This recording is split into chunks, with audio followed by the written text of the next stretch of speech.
من الشيطان الرجيم من همزه ونفخه ونفثه والمؤمنون والمؤمنات بعضهم أولياء بعض يأمرون بالمعروف وينهون عن المنكر ويقيمون الصلاة ويؤتون الزكاة ويطيعون الله ورسوله أولئك سيرحمهم الله إن الله عزيز حكيم. تیر دو جمعوں کی منگا اسباب در رحمت بیان کړل، تقریبا شپږ اسباب منگ بیان کړي. وم سبب چې پاغي سره د الله رحم کی او د الله رحم حاصلېږي هغه دا دی چې مسلمانان مؤمنان دا بخپل منځ کې اول سره تعلقات ساتي، مینه محبت وساتي، بل با امر بالمعروف کوي او نهي عن المنکر به کوي. په نیکو باندې به خلکو ته دعوت ورکوي او د بدو نه به خلک منع کوي. دا صفتونه چې کله په مؤمنانو کې راشي نو الله په رحم کوي.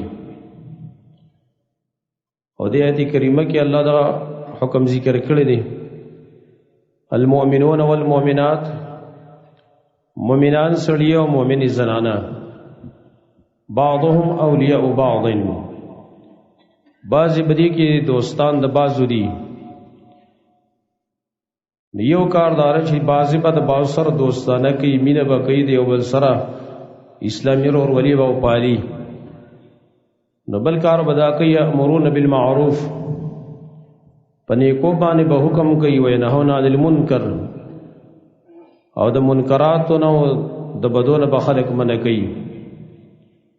ويقيمون الصلاة ويؤتون الزكاة، منځ به قائموي او زکات به ورکوي. ويطيعون الله ورسوله، او د الله او د رسول تابعداري به کوي. نو دا قسم خلق دای بارک الله وی اولئک سيرحمهم الله، دا خلق زر دی چې الله په دې باندې رحم وکړي. او الله زور ذات او حکمتون والدی. دا دو خبرې دی آیات کې هغه مقصودی وي زمونږه، یو د مؤمنانو د یو بل سره تعلقات، یو بل سره مینه محبت، او دویم دا دی چې امر بالمعروف نهی عن المنکر، خپل وس مطابق د معروف امر به کوي خلکو ته، د منکراتو نه به خلک منع کوي. کله چې یو قوم د خپل منځ کې اختلافات او جګړې سیوای، د دې خلکو نه د الله رحم او چتیږي. دای دلیل دام د نبی صلی الله علیه وسلم یو پیر صحابه کرامو ته راووتو او د ليله القدر باره کې خبر ورکاو، او ليله القدر دا علم نبی صلی الله علیه وسلم ته په دغه ټیم کې ورکړل شو چې پلانې شپه دا بد قدر شپې ليله القدر وي د رمضان په آخري لسو شپو کې. صحابه تی ویلو زرا وتلو ما تاسو ته خبر درکاو چې ليله القدر دا کوم شپه ده، وانه تلاح فلانا وفلان، خو پلانی او پلانی جګړې کوله، د غي اختلاف په خپل منځ کې اسراغ علم پورته ش زمانہ. دا دلیل په دې باندې چې کوم قوم کې اختلاف موجود وي دا قوم د الله د رحمت نه محروم کیږي. او دا شان کم یو قوم چې هغه په معروف باندې امر کول، د معروف دعوت کول، دا پریدي او د منکراتو نه خلق نه منع کوي، د دې خلکو نه د الله رحمت او چتیږي. امر بالمعروف نهی عن المنکر دا خو جدا موضوع ده، صرف منګ ته مقصودی دلته دا جمله رالو چې د امر بالمعروف او نهی عن المنکر په وجه باندې الله رحمتونه را نازلې. او کله چې امر بالمعروف نهی عن المنکر پرې خودلې شي نو عذاب چې کله راځي به عذاب عام وي، د الله رحمت چې کوم دی هغه د خلکو نه پورته کیږي. دا دو خبرې دا ضروری خبرې دی په دې باندې د الله رحمت هغه حاصلېږي. اتم سبب هغه د الایمان والجهاد، ایمان او جهاد چې ایمان د سړی مضبوط وي او جهاد هم کوي، بے جهاد باللسان وي، که جهاد بالسيف وي، که جهاد بالمال وي، چې د کفارو خلاف دے جہاد بالسیف کئی، د منافقان و د فساق خلاف دے جہاد باللسان کئی، نو دی سڑی باندې اللہ رب العالمین بے خپل رحم کئی. اللہ رب العالمین فرمائلی ان الذین آمنوا والذین هاجروا وجاهدوا فی سبیل اللہ واعتصموا به فسيدخلهم فی رحمت منهم. اگر خلق چې هغه ایمان راوړی دی او دارنګي جهاد کړی دی، هجرت کړی دی الله په لار کې، او بیا د الله په دین منګولې لګولې دي، اولئک یرجون رحمت الله، دا خلق د الله د رحمت امید ساتي. والله غفور رحیم، الله بخنه کوونکی مهربان دی. یعنی کم سړی چې هغه ایمان لري، هجرت کوي او دارنګي بیا جهاد کوي، نو دا اسې نه کوي بلکې د الله رب العالمین د رحمت امید ساتي. منګه چې ایمان لرو خو په دې بنیاد باندې ایمان لرو چې منګ باندې الله رحم وکي. که زه جهاد ته وزم هم په دې بنیاد باندې وزم چې الله په ما باندې رحم کوي، که زه هجرت کوم په دې بنیاد باندې چې الله په ما باندې رحم کوي. نهم سبب الاعتصام بالله، د الله په دین باندې منګوري لګول. وړي خبرې او کټي خبرې دي، د کتاب او سنت دا کلکی نیول په دې باندې منګولې لګول چې دا اصل کې اعتصام بالله دی. دا سبب دی د رحم د الله تعالی. الله فرمایي فاما الذين آمنوا، ها کسان چې ایمان راوړی دی بالله په الله باندې، واعتصموا به او بیا یې منګولې لګولې د الله په دین باندې، نو فسيدخلهم في رحمت منه وفضل، زرد چې الله به په خپل فضل کې داخل کې او په خپل رحمت کې به داخل کې، ويهديهم الیه صراطا مستقیما، ځان طرف ته په سیده لار باندې روان کی. لسم سبب الصدقه فی سبیل الله، یو سړی غواړي چې د الله رحم ما باندې شپه ورځ کې کیږي، د دې یو ورځ او یو شپه نه خطا کوي چې پای کې دې صدقه ونه کی. خامخا دې صدقه کوي، اگر کله کوي صدقه دا لازم نه چې خامخا ته ولکونو زرګونه خرج کړي. هر سړی به د خپل وس مطابق صدقه کوي. انشاءالله الله ډیر مال ورکړی دی، ډیر صدقه دی کوي. انشاءالله الله لږ مال ورکړی جو لږ مال له صدقه کوي، خو صدقه خامخا کوي. وي الله رب العالمین فرمایي ومن الاعراب من يؤمن بالله واليوم الاخر، بعضی په دې اعرابو کې په اطرافو او خلکو کې وباندې چانو کې څه خلک شته چې ایمان لري په الله باندې، په ورځ آخرت باندې. ويتخذ ما ينفق قربات عند الله، او کم مال چې دی خرج کړي الله په لار کې دا سبب د نزدېکت ګڼي چې دا الله ته نږدې کوي. وصلوات الرسول، او دا سبب د دعاګانو د پیغمبر ګڼي. الله وی الا انها قربة لهم، دغه اعراب اصل کې آیات خدای بارک نازل شوه دی، خو حکم خو عام دی چې مانه کم سړی مال خرج کړي په دې نیت باندې خرج کړي چې ایمان په الله باندې لري، په آخرت هم لري، او دارنګه دا صدقه سبب د نزدېکت الله ته ګڼي. الله وی الا انها قربة لهم، خبردار دار دې لپاره نزدېکت ته. سيدخلهم الله في رحمته، زرد چې الله به په خپل رحمت کې داخل کی. ان الله غفور رحیم، الله بخنه کوونکی مهربان دی. زبارونو دنیا کې د صدقې غټ رحمت هغه سره غټ رحمت کی خواهدار چې دا د الله د قرب، د الله د نزدېکت سبب دی چې الله ته نږدې شوي، د الله دوست شوي. څه چې غواړي بیا به الله درکوي دله. او دارنګي بل سبب هغه دار، بل رحمت په دنیا کې هغه دار د صدقې چې د دې صدقې په وجه باندې ستا په مال کې الله زیاتوالی پیدا کوي. وما انفقتم من شيء فهو يخلفه، کم شي چې تاسو خرج کوئ الله د هغې بدل درکوي. او نبی صلی الله علیه وسلم فرمایي ما نقصت صدقه من مال، صدقه چرته مال نه کموي. نو که یو سړی غواړي چې زما مال عادي سیوا شي بس دی صدقه کوي، بلکې د ملائکو دعاګانې هم په دې صدقې سره حاصلېږي. حدیث صحیح کې راغلی نبی صلی الله علیه وسلم فرمایي داسې یو ورځ نشته مگر پای کې دو ملائک را کوزيږي، سحر ټیم کې را کوزيږي. یو ملک دعا کوي اللهم اعط منفقا خلفا، یا الله څوک چې ستا په لار کې خرچه کوي هغې له بدل ورکا. بل ملک دعا کوي اللهم اعط ممسكا تلفا، یا الله څوک چې مال ځان سه ایساري هغې مال ته هلاکت ورکا. دغه دعاګانې چې تا ته حاصلېږي دا به د دې صدقې په وجه باندې حاصلېږي. او په آخرت کې بیا برکات دار، په آخرت کې رحمت هغه دار د صدقې.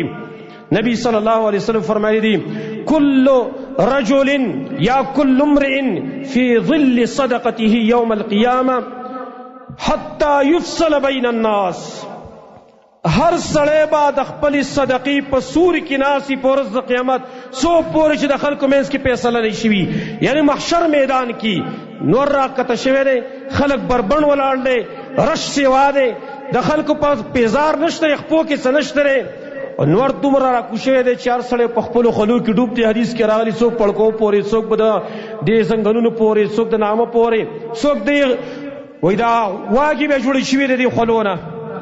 په هغه ټیم کې به کم سړی په سوري کې ناست وي، ډېر سړي دي، یو پکې دا دی چې کم سړی صدقې والا دی، صدقې کړي، حق صدقې به پې سوری کړی.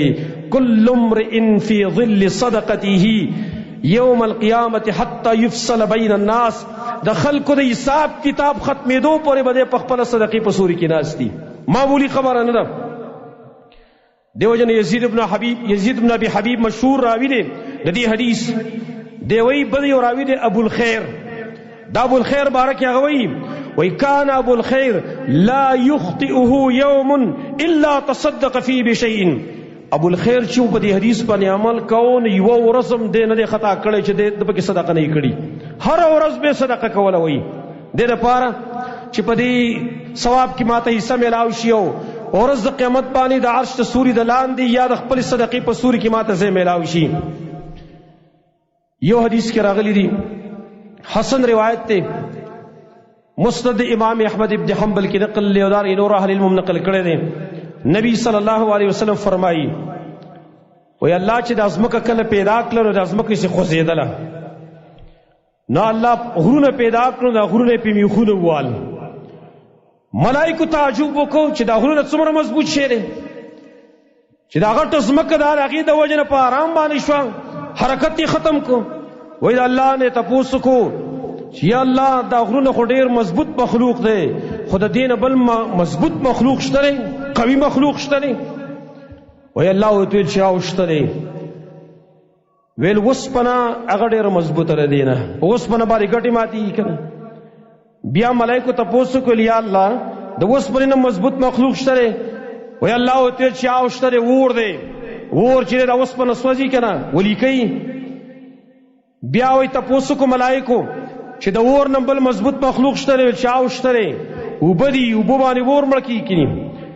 بیا یې تپوس کو چې یا الله د دې اوبو نه مضبوط مخلوق شته دی؟ ویل او شته دی، هوا ده، هوا چې کوم دی هغه اوبه وچوي که نه. نو بیا یې تپوس کو چې د هوا نه مضبوط مخلوق شته دی؟ ویل الله ورته ویل چې او شته دی. دا مومن سړی دی چې صدقه وکي په خپل ښی لاس باندې، یخفیها من شماله، چې د خپل ګس لاس ته پټي. مومن چې صدقه وکي دا د دې ټولو نه مضبوط دی. مومن صدقې له الله دومره قوت ورکړی دی، د غرونو په قوت هم غالب، وسپنې په قوت هم غالب، د اوبو په قوت هم غالب، د اور په قوت هم غالب، د هوا په قوت هم غالب. مومن چې کله صدقه وکي. یولسم سبب د رحمت د الله دا دی چې موږ باندې الله رحم کوي، موږ به په دې خلکو باندې رحم کوو نو الله په موږ باندې رحم کوي. د الله په مخلوق چې چا رحم کاو الله په دې باندې رحم کوي. کم سړی چې د الله په مخلوق رحم نه کوي دې سړي باندې الله رحم نه کوي. امام بخاری امام مسلم حدیث نقل کړی دی، من لا يرحم الناس لا يرحمه الله. کم سړی چې په خلکو رحم نه کوي، په خلکو ترس نه کوي، الله په دې سړي باندې رحم نه کوي. بل حدیث کې راغلی دی، نبی صلی الله علیه وسلم دا غلور زینب رضی الله عنها دا غي زوی وفات شوی و، بلکې د سنکدن په حالات کې و. خپل پلار نبی صلی الله علیه وسلم ته جواب را لیږي، ځکه د لور په خپل پلار باندې ډېره تسلي کېږي. نبی ته جواب را لیږي چې یا رسول الله راشه زما زوی هغه سنکدن په حالات کې سخت حالات کې. اسامه ابن زید رضی الله عنه فرمای نبی صلی الله علیه وسلم ته چې کله جواب راغی نو نبی مصروف او مشغول او نو ایته جواب لګ بیرته سلام جواب امر کو او دعای وتویلا ان لله ما اخذ وله ما اعطى وكل شيء عنده بأجل مسمى فلتصبر ولتحتسب. الله د پاره غلی چې وای غستل او هغه سوچ تعالی درکړیو او هر یو شي دغه لپاره نیټه مقرر ده، بس ته صبر کوه، طلب د ثواب کوه. هر کله چې جواب زینب رضی الله عنها ته ورسید بیرته جواب راولېګا، قسم ورکړي خپل پلار ته چې زه تعالی قسم در کوم چې حاضر شه. زینب رضی الله عنها هغه تسلی نه کېدله. نبی صلی الله علیه وسلم خود خپل لړو ډیر خیال ساته. اسامه ابن زید فرمایي منګ لاړو د نبی صلی الله علیه وسلم سره د زینب کور ته، وی فرفع الیه صبی اتا ما شمرا پورته کړل شو. چې کله را پورته کړل شو بغي کې نبی صلی الله علیه وسلم کې خودو نو دغه ساچ و حرکت کاو بزنگ قدری شروع دے ساتھ خیجی ففازت عینا رسول اللہ صلی اللہ علیہ وسلم. بل روایت کی بکا رسول اللہ صلی اللہ علیہ وسلم، نبی صلی اللہ علیہ وسلم اغو جڑل. سعد ابن عبادوی ما ورتل یا رسول اللہ داولی ما هذا یا رسول اللہ، تو منگ دے جڑانا منکے تاسنگ پخپل بانی وجڑل. نبی صلی اللہ علیہ وسلم تو فرمائل رحمت جعلها اللہ فی قلوب عباده، دا ترس کول دا خو یو رحم دی چې الله د خپل بندگانو په زړونو کې ښودلی دی. وانما يرحم الله من عباده الرحماء، الله په خپل بندگانو کې په خلکو باندې رحم کوي چې کم په نور خلکو باندې رحم کوي. مانه په چا باندې ترس کول، چا په حالات باندې جړا کول، دا سبب دی د رحمت د الله تعالی الله په تا باندې رحم کوي. بلکې یو روایت کې داسې راغلی دی ان الرحمت لا تنزع الا عن شقی، رحمت خو ناغستل کیږي، ترس ناغستل کیږي مگر دا غستړي د چا ډیر بدبخت انسان دی. د کم سړي په زړه کې چې ترس دی په مخلوق باندې دا ډیر شقی انسان دی، دا ډیر بدبخت انسان دی. حدیث او امام احمد او ابو داود نقل کړي به استاد حسن.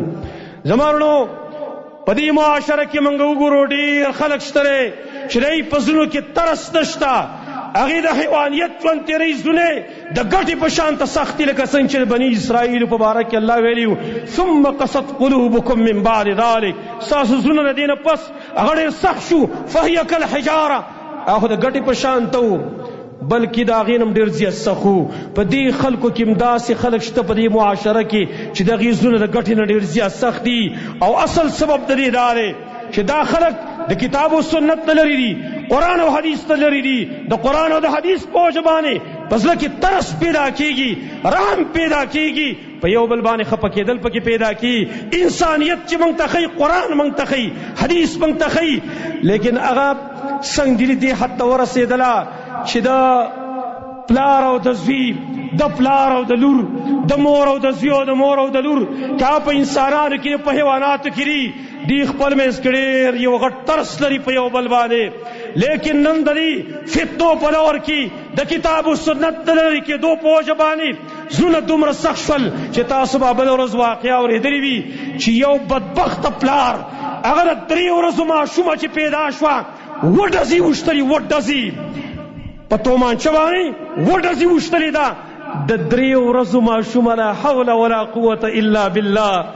زمانو دا زمانه انسانیت کم طرف تلان، دا خلق ولی حیوانات جوړ شوی دی، دا سنگدلی ولی په من کې راغلی ده. من کې دومره ترس نشته دی، ترس خو حیوانات هم په خپلو بچو باندې کوي، لیکن من نن حیوانیت هم کراس کو. حیوانات خپل بچو باندې څومره خپه کیږي، چرګ په خپلو بچو باندې دومره خپه کیږي، د مار سره مقابله کوي، د سپي سره مقابله کوي، د هر شي سره مقابله کوي، خو خپل بچي هغه نه ورکوي تکلیف لا، نه ورکوي مصیبت لا. لیکن دا مسلمان طبقه چې دیو د خپل کتاب او سنت ته لرې شول، حیوانیت تم اخوا شو، یو څو قدم د حیوانیت ته مخکې لاړ. ماشومه درې ورځو ماشومه د دې ګناه څه ده؟ تاسو خدا مشرکانو ریکارډ مات کو، مشرکانو بخپلی دوړي ژوندې خخولي ظالمه تا پی وډزي وکړي. دغه حیوانیت په من کې ول راغله، ترس نشته په من کې، ترس من کې نشته، کتاب او سنت ای سر زمون تعلقات نشته.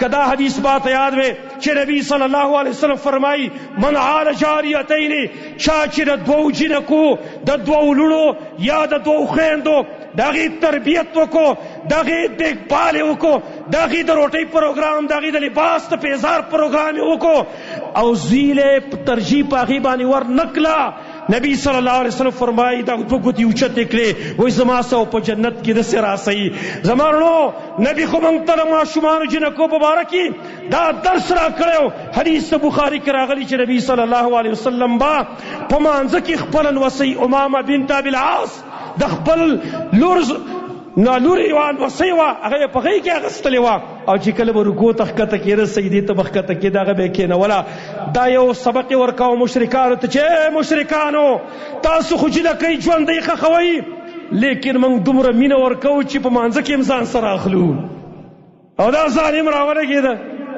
اوس دا غي څه ګناه وه ای ظالمه دې تا ته کنځل کړیو دې لور پتا گزار کړو دا که غټه شي وې دی خو به دغه مینه تاله در کولی چې ته راتلې ستا پیزار به صفا کولی دی به تاله په پنډو زور کولی دی به تاله کپړې اینځلی ظالمه او ډېر ظالمان اوس هم شته په دې علاقو کې چې په هسپتال کې لور پیدا شي نرسانو ته وایي د مخې نه ورکوي چالې ورکوي ای ظالمه دې ماشومې نه به مینه څوک ورکوي دا چې غټه شي د دې د مینې خو څوک نه و دا خو ستا سترګو ته کېناستله دې خو به دا خیال کوي چې غټه شي چې ماله به پلار لږ تسلي راکوي ظالمه دا خو تا د خونخوارو خلکو په لاس کې ورکړه هغه به وایي چې پردی چې نه د زه څه کوم